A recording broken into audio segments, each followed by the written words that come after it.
उदयपुर जिले की वल्लभनगर विधानसभा सीट प्रदेश की सबसे हॉट सीट मानी जाती है। गजेंद्र सिंह शक्तावत के निधन के बाद ये सीट खाली हो गई और अब 30 अक्टूबर को इस सीट पर उपचुनाव होने जा रहे हैं। दिलचस्प बात यह है कि यहाँ पर चतुष्कोणीय मुकाबला देखने को मिल रहा है। भाजपा से हिम्मत सिंह झाला चुनाव लड़ रहे हैं, तो कांग्रेस ने सहानुभूति के वोटों के आधार पर गजेंद्र सिंह शक्तावत की पत्नी प्रीति कंवर शक्तावत को चुनावी मैदान में उतारा है। भाजपा से टिकट नहीं मिलने के बाद हनुमान बेनीवाल की राष्ट्रीय लोकतांत्रिक पार्टी का दामन थामने वाले उदयलाल डांगी दोनों प्रमुख राजनीतिक दलों के प्रत्याशियों के लिए सिरदर्द बने हुए हैं। इनके अलावा एक बार फिर जनता सेना के बैनर तले रणधीर सिंह भिंडर अपना भाग्य आजमा रहे हैं। आपको बता दें कि आजादी के बाद से इस सीट पर कांग्रेस का कब्जा रहा है। पूर्व गृह मंत्री गुलाब सिंह शक्तावत का यहां पर दबदबा रहा है। वो 7 बार विधायक रहे। उनके निधन के बाद कांग्रेस ने उनके छोटे बेटे गजेंद्र सिंह शक्तावत को टिकट दिया और वो भी 2 बार विधायक रहे, लेकिन कोरोना काल में आकस्मिक मृत्यु हो जाने के कारण ये सीट खाली हो गई थी। गुलाब सिंह शक्तावत को वर्ष 2003 में रणधीर सिंह भिंडर ने 32,000 वोटों से हराया था। तब रणधीर सिंह भिंडर भाजपा से चुनाव लड़े थे, लेकिन 2013 में रणधीर सिंह भिंडर को भाजपा से टिकट नहीं मिला तो उन्होंने जनता सेना का गठन कर चुनाव लड़ा और मोदी लहर में भी रणधीर सिंह भिंडर ने विधानसभा क्षेत्र के चुनाव में जीत हासिल की। इसके बाद उन्होंने 2018 में फिर से चुनाव लड़ा, लेकिन इस दौरान गजेंद्र सिंह शक्तावत ने जीत हासिल की। वल्लभनगर विधानसभा सीट पर कांग्रेस का दबदबा रहा है। उपचुनाव की बात करें तो उपचुनाव में 4 प्रत्याशियों के चुनावी मैदान में होने से रोमांच बढ़ गया है। कांग्रेस और भाजपा के प्रत्याशियों को उदयलाल डांगी कड़ी चुनौती दे रहे हैं। उधर रणधीर सिंह भिंडर के वर्चस्व से भी भाजपा और कांग्रेस के प्रत्याशियों को नुकसान हो सकता है। उपचुनाव की खास बात यह है कि दोनों राजनीतिक दलों के आला नेताओं ने यहां जमावड़ा लगा रखा है। मुख्यमंत्री गहलोत से लेकर कांग्रेस के कई दिग्गज नेताओं ने प्रीति कंवर के समर्थन में सभा कर वोट मांगे, तो भाजपा की ओर से मोदी सरकार के मंत्रियों ने मोर्चा संभाला। केंद्रीय मंत्रियों ने हिम्मत सिंह झाला के समर्थन में सभा कर केंद्र सरकार की उपलब्धियों को गिनाया। 30 अक्टूबर को मतदान और 2 अक्टूबर को मतगणना के बाद पता चलेगा कि जीत का सेहरा किसके सिर बंधेगा। ब्यूरो रिपोर्ट, जन टीवी।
नमस्कार, जन टीवी में स्वागत है आपका। मैं हूं योगेंद्र, आप देख रहे हैं बड़ी खबर। बड़ी खबर में आज हम आपको दिखाएंगे राजस्थान में हो रहे 2 सीट के विधानसभा बाई इलेक्शन में।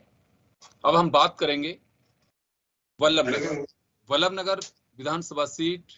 कांग्रेस के गजेंद्र सिंह शक्तावत, जो दिग्गज कांग्रेस के नेता गुलाब सिंह शक्तावत के पुत्र, 2 बार विधायक, उनके निधन की वजह से ये सीट कांग्रेस ने उनकी पत्नी प्रीति शक्तावत को टिकट दिया है। बीजेपी के लेकिन यहाँ पे 3 चेहरे कह सकते हैं। उदयलाल डांगी, जो पिछली मर्तबा चुनाव लड़े बीजेपी के सिंबल से, वो आरएलपी से चुनाव लड़ रहे हैं। रणधीर सिंह भिंडर पहले बीजेपी से विधायक रह चुके हैं, वो अपनी जनता सेना से चुनाव लड़ रहे हैं। हिम्मत सिंह झाला, जो बीजेपी के अधिकृत प्रत्याशी हैं। अब बीजेपी इस भंवर से कैसे बाहर निकलेगी, ये देखने वाली बात होगी। लेकिन कांग्रेस के लिए चुनौती यह है कि सीट को बचा पाती है कि नहीं बचा पाती है। बाकी 2 लोग हैं, वो क्या गुल खिलाते हैं, ये देखने वाली बात होगी। हमने कोशिश की थी कि उनके प्रतिनिधि हमारे साथ में जुड़े, लेकिन व्यस्तता के कारण नहीं जुड़ पाए। तो चले हम चर्चा शुरू करेंगे। चंद्रशेखर जोशी जी हमारे साथ भाजपा से जुड़े हुए हैं, गिरीश भारती जी हमारे साथ कांग्रेस से जुड़े हुए हैं और हमारे सहयोगी भगवान प्रजापत जुड़े हुए हैं। मैं गिरीश जी आपके पास आना चाहूंगा। बड़ी जी, चुनौती नमस्कार। आपके सामने, राजस्थान में सरकार आपकी है और ये सीट भी आप ही की है। जी हाँ, बिल्कुल सही कह रहे हैं आप। ये कांग्रेस की एक तरह से देखा जाए तो बहुत ही पुरानी सीट है, और जो कि गुलाब सिंह जी शक्तावत साहब, जो हमारे पूर्व गृह मंत्री रह चुके हैं, स्वतंत्रता सेनानी रह चुके हैं, उनके समय से ये सीट कांग्रेस के पास रही है और समय समय पे कुछ परिवर्तन आया है, और ये जनता जनार्दन का फैसला था और उसको हमने सहर्ष स्वीकार किया था। उसके पश्चात गुलाब सिंह जी शक्तावत के निधन के पश्चात ये सीट रिक्त हुई थी, और उसके बाद हमारे गजेंद्र सिंह जी शक्तावत को पुनः उनको ये सीट मिली है, और उसके बाद उनका एक चुनाव हारने के बाद वापस उन्होंने उसको रिपीट किया है। तो कहीं ना कहीं ये देखा जाए तो जो कांग्रेस के प्रति आम जन का एक विश्वास है, उसको कायम रखा है। जी बिल्कुल। इस विश्वास को बनाए रखने का आधार क्या है साहब कांग्रेस का? भाई, कांग्रेस का विकास, कांग्रेस आम जन तक पहुंचती है, आम जन की पार्टी है, कॉमन पार्टी है, किसी व्यक्ति विशेष की पार्टी नहीं है। तो इसी विश्वास के कारण आम जन तक कांग्रेस पहुंचती है, अपना काम करती है, विकास को पहुंचाती है। इस कारण हर बार कांग्रेस के प्रति आम जन ने, वल्लभनगर की जनता ने उसके प्रति विश्वास प्रकट किया है, और हमें निश्चित रूप से है, अभी राजस्थान के यशस्वी मुख्यमंत्री बहुत ही अच्छा काम कर रहे हैं, उसको देखते हुए यह सीट निश्चित रूप से हमारे पक्ष में आएगी। पासवर्ड क्या है मोबाइल का? जी भगवान, आप सुन पा रहे हैं? आपके पास लौटेंगे। बिल्कुल। चुनाव काफी रोचक है और एक एक सीट हर पार्टी के लिए जरूरी होती है। यहाँ बीजेपी भंवर में फंसती नजर आ रही है, या फिर कांग्रेस के लिए चुनौती इस बात की है कि वो सीट बचा पाएगी कि नहीं बचा पाएगी? जी, आपने बात सही कही, क्योंकि बीजेपी जो है वह भंवर में पूरी तरह से फंस चुकी है। और इसके पीछे यह है कि जो 2 साल या 2.5 साल पहले जो चुनाव हुए थे विधानसभा के, उस समय जो बीजेपी के जो कैंडिडेट थे उदयलाल नागी, वह टिकट के सबसे बड़े दावेदार थे। उन्होंने टिकट बीजेपी से मांगा था, लगातार उनका नाम आगे चल रहा था, लेकिन अंतिम समय में उनका टिकट काटकर हिम्मत सिंह जाला को दिया गया। ऐसे में उन्होंने बगावत की और सबसे पहले उन्होंने जो है वह हनुमान बेनीवाल का जो पार्टी है जी, उनका दामन थामा, और उसके बाद अब सीधे सीधे जब मैदान में उतरे तो वह बीजेपी और कांग्रेस को आड़े हाथों ले रहे, लगातार उन पर हमले कर रहे हैं। इसलिए कहीं ना कहीं ये जो पूरा मसला है, यह यूं कह सकते हैं कि बीजेपी के लिए फटापेक्ष है, क्योंकि बीजेपी ही इसमें फंसी हुई नजर आ रही है। पहले बीजेपी से जो अलग हुए थे वह थे रणधीर सिंह बिंडल, 2013 में अलग हुए, जनता सेना का गठन किया। उस समय मोदी की लहर होने के बावजूद 2013 में जो है वह जीते थे। उसके बाद 2018 में फिर से वह चुनाव लड़े जनता सेना के बैनर तले, लेकिन कहीं न कहीं उस समय उनको हार का सामना करना पड़ा। गजेंद्र सिंह शेखावत, जो गुलाब सिंह शेखावत के पुत्र थे, वो दूसरी बार विधायक बने, लेकिन उनकी जो निधन हुआ उनका, उसके बाद फिर से उपचुनाव हो रहे हैं।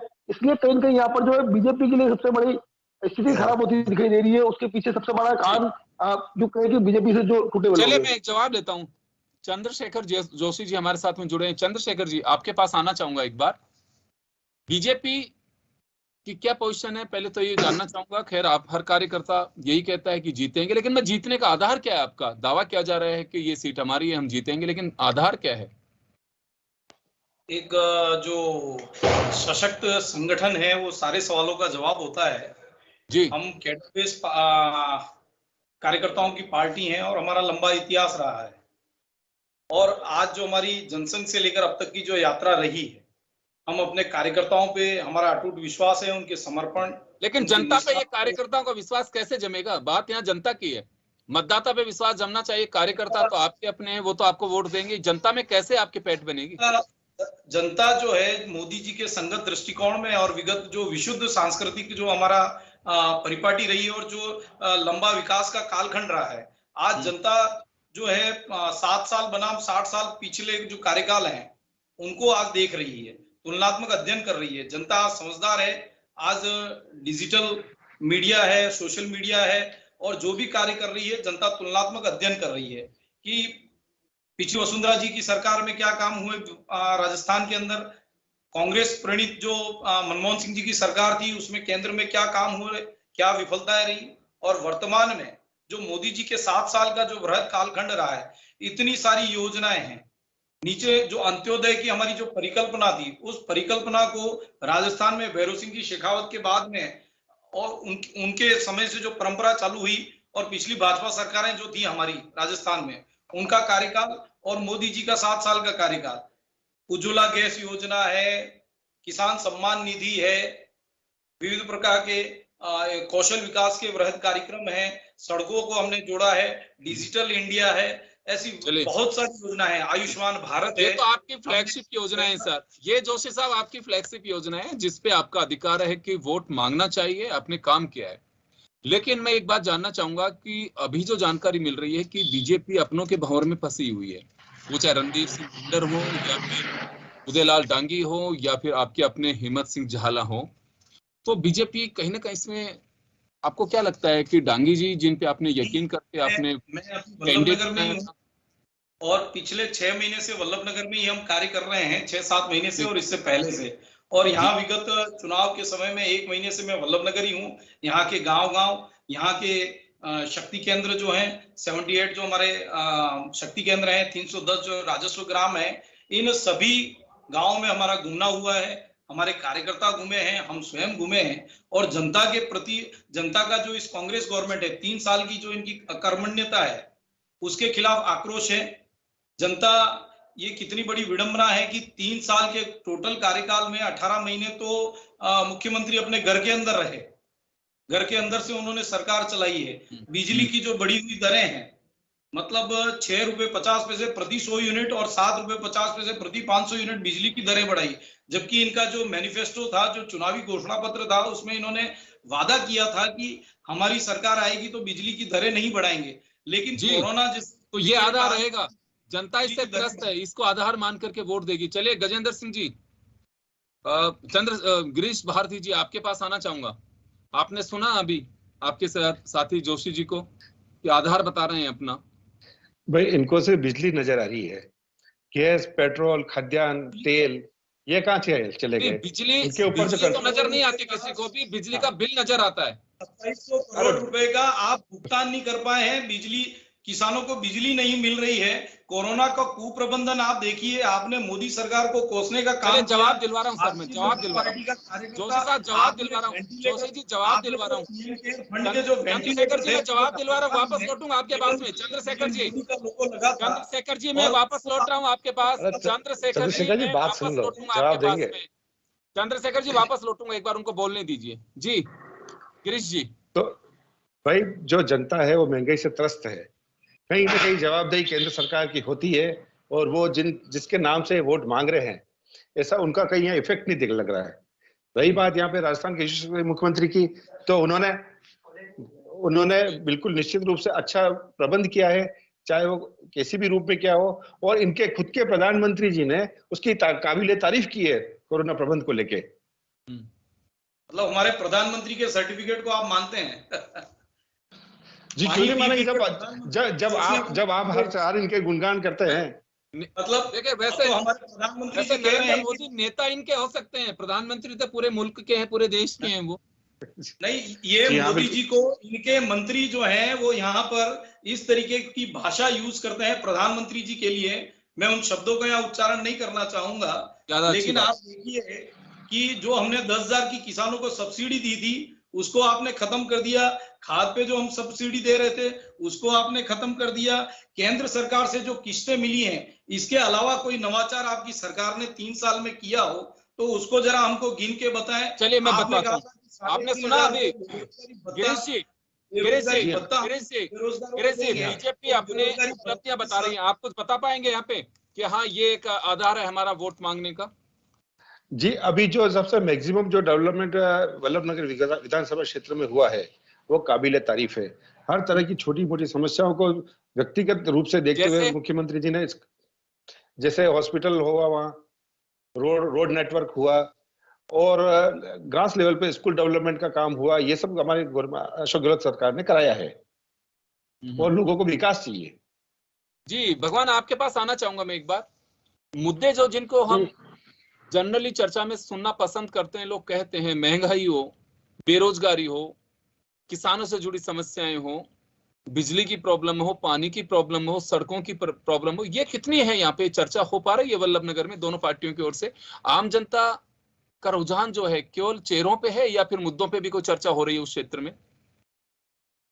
मैं बताना चाहूंगा कि दोनों ही राजनीतिक पार्टियां और दोनों ही जो राजनीतिक पार्टियों के जो आला नेता है वह लगातार एक दूसरे पर आरोप प्रत्यारोप का काम कर रहे हैं। कहीं ना कहीं जो है जो ग्रास रूट लेवल की जो समस्या है, चाहे बीजेपी हो चाहे कांग्रेस हो, वह बात करने को तैयार नहीं है। जब कांग्रेस की चुनावी सभा होती है तो वह सीधे सीधे बीजेपी पर हमला बोलते हैं प्रदेश स्तर और राष्ट्रीय स्तर पर, और जब बीजेपी की सभा होती है तो वो कांग्रेस के प्रदेश स्तर और जो गहलोत सरकार है उसके अलावा जो राष्ट्रीय स्तर है उन पर हमला बोलते हैं। लेकिन जो ग्रास रूट की समस्या है वल्लभनगर की, हाँ ये जरूर है कि जो घोषणा हुई पिछले चाहे गहलोत सरकार हो चाहे उससे पहले जो बीजेपी सरकार हो, उस समय जो घोषणाएं हुई थी उन घोषणाओं को कुछ हद तक पूरा भी किया गया, लेकिन जो मूलभूत सुविधा है अभी भी वल्लभनगर के जो 3 बड़े क्षेत्र में बताना चाहूंगा कि वल्लभनगर के अलावा बिंदर, कानौर और कुराबा क्षेत्र जो है वह वल्लभनगर विधानसभा क्षेत्र में आता है। वल्लभनगर विधानसभा क्षेत्र बहुत बड़ा है, कुल 67 पंचायतें वल्लभनगर में है, जिसमें से 18 पंचायतें कुराबा क्षेत्र के जो मेवल क्षेत्र कहा जाता है वहां से 18 पंचायतें हैं।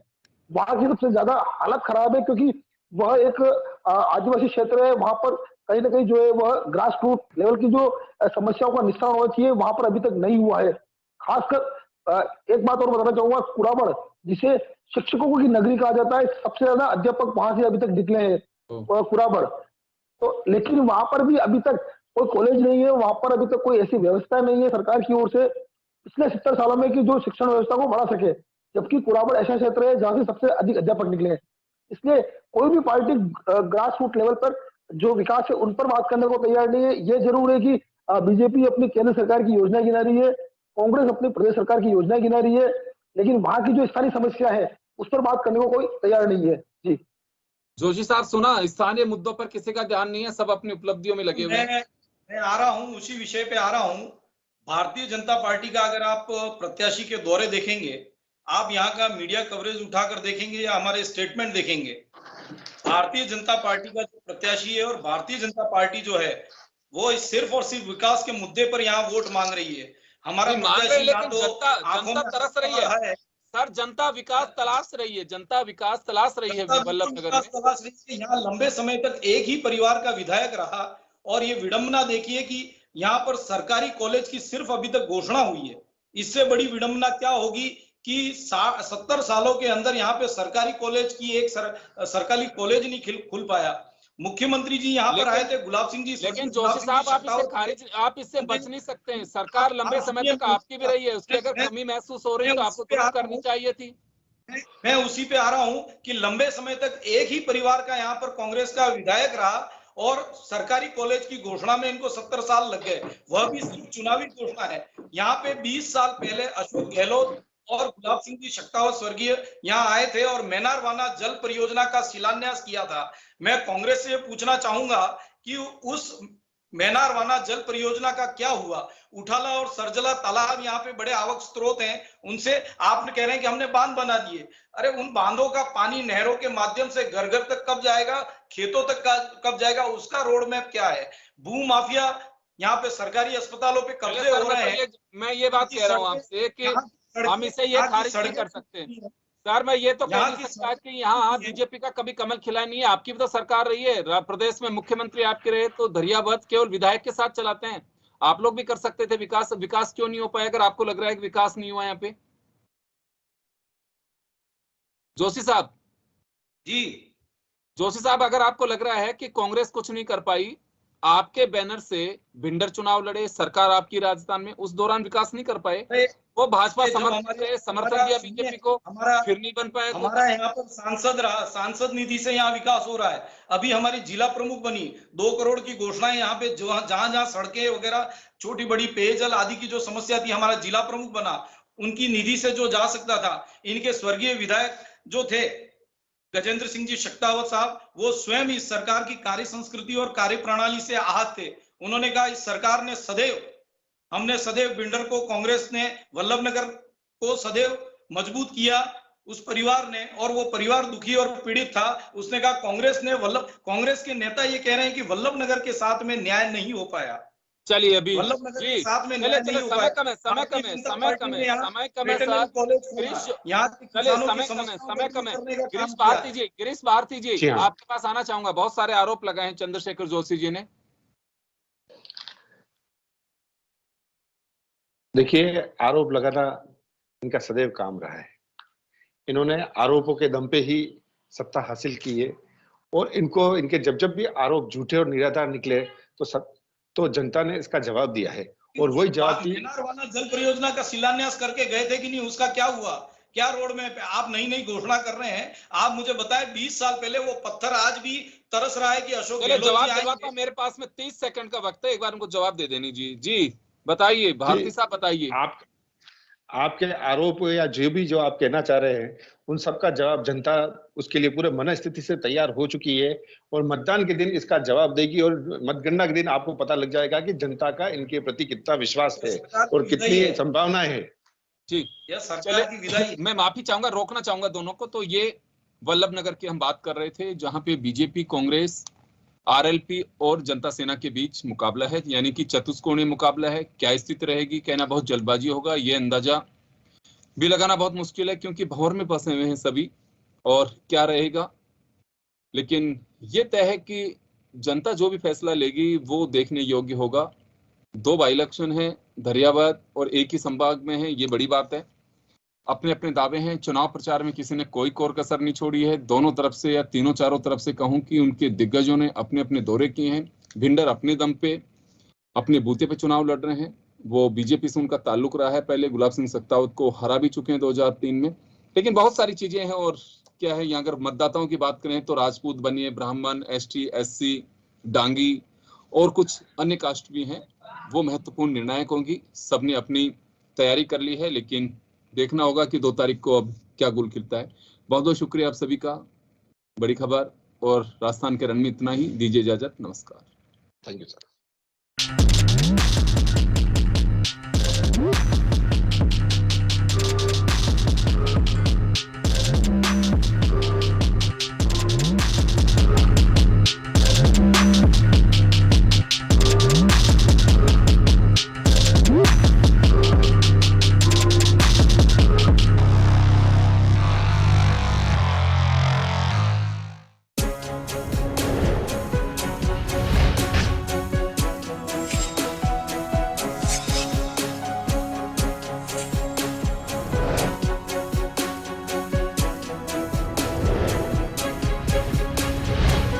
जन टीवी की लेटेस्ट अपडेट पाने के लिए हमारे चैनल को जरूर सब्सक्राइब करें और नोटिफिकेशन पाने के लिए बेल आइकॉन दबाएं।